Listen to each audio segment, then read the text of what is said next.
크리스마스 때 놀면 뭐니?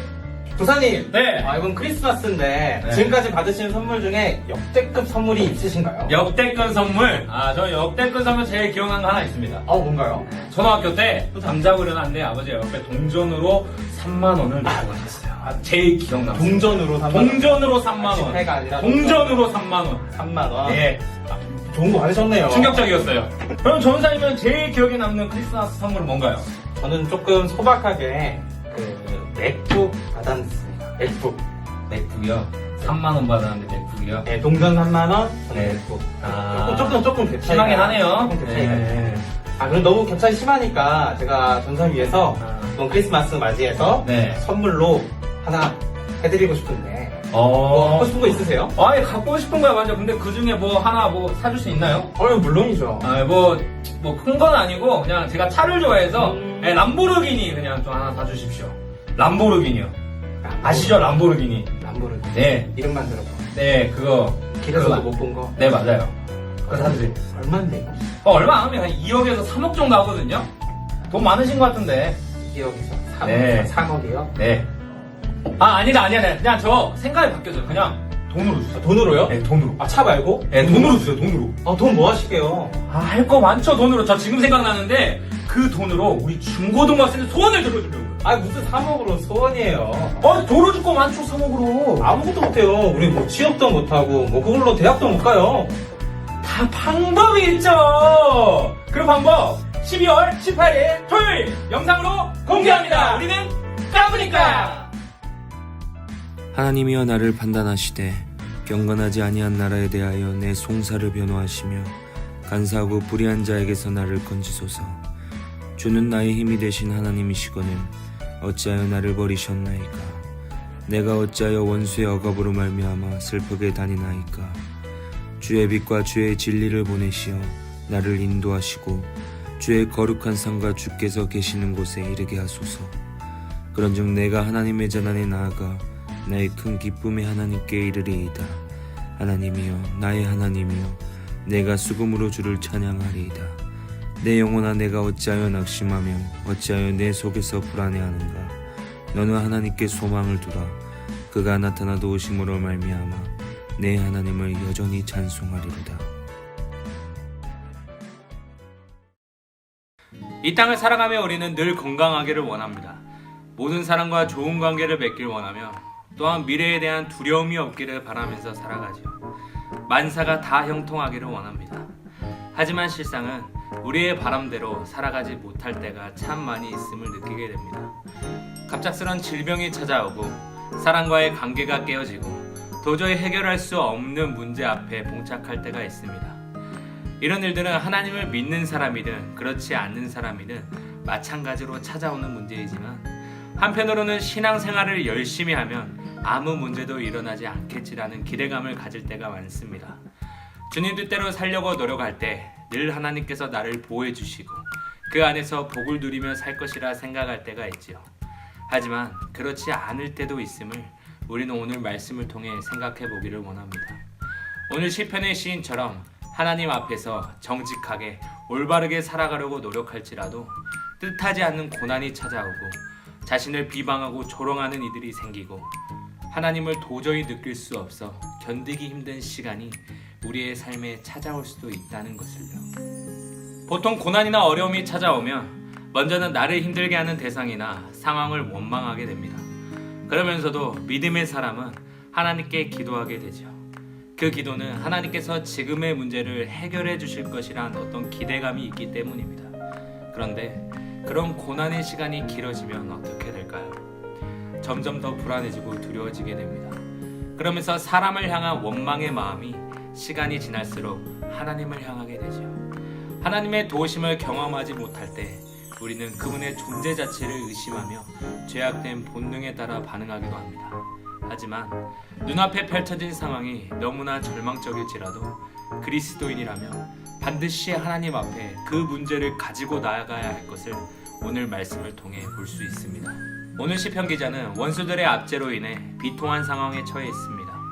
그래서 하나님께 자신을 공격하고 있는 불경건하고 불의한 이방인들로부터 자신의 억울한 상황을 돌아봐 주시고 건져 주시기를 간절히 바라고 있습니다. 시인은 하나님만이 유일한 재판장이시며 의지할 대상임을 철저히 깨달았습니다. 그래서 사람에게 자신을 판단해 달라고 의지한 것이 아니라 하나님께 나아가 자신을 판단해 주시기를 바라고 있는 것이지요. 어제의 동지가 오늘의 적이 됐다는 말이 있듯이 세상을 살아가다 보면 어제까지 선한 편에 섰다가도 자신의 욕심과 유익을 위해 악한 편에 서는 상황들을 보게 됩니다. 그래서 바르고 정직하게 살려고 할 때 누군가는 조롱하고 비방하기도 하지요. 오늘 시편 기자도 완전한 사람은 아니었습니다. 하지만 하나님의 뜻대로 살아가려고 노력하는 사람이었죠. 그렇다고 죄를 짓지 않는 사람은 아니었습니다.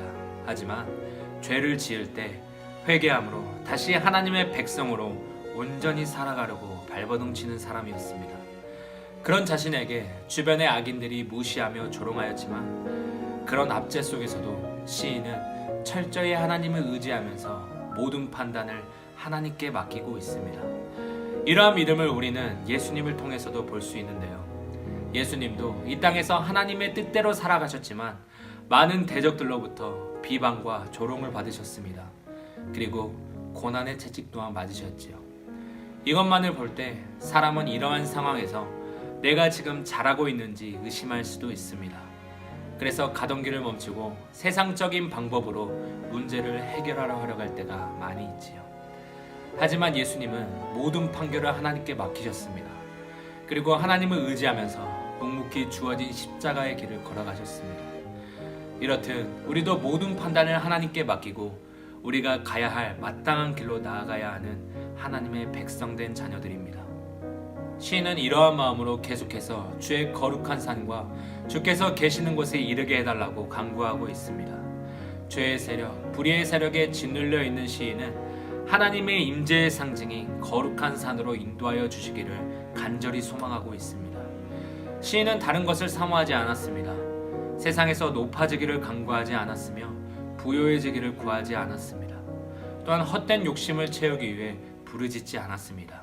시인은 지금 무엇보다 주의 장막에 이르기를 소망하고 있습니다. 시인이 그곳에 가서 그토록 하고자 하는 일은 바로 하나님의 제단에 나아가 큰 기쁨이신 하나님께 예배하고 찬양하기를 원했습니다. 우리 사람이 창조된 목적은 세상의 모든 것을 창조하신 하나님을 영화롭게 하는 것입니다. 바로 우리의 생명을 주관하시는 하나님을 예배하는 것이지요.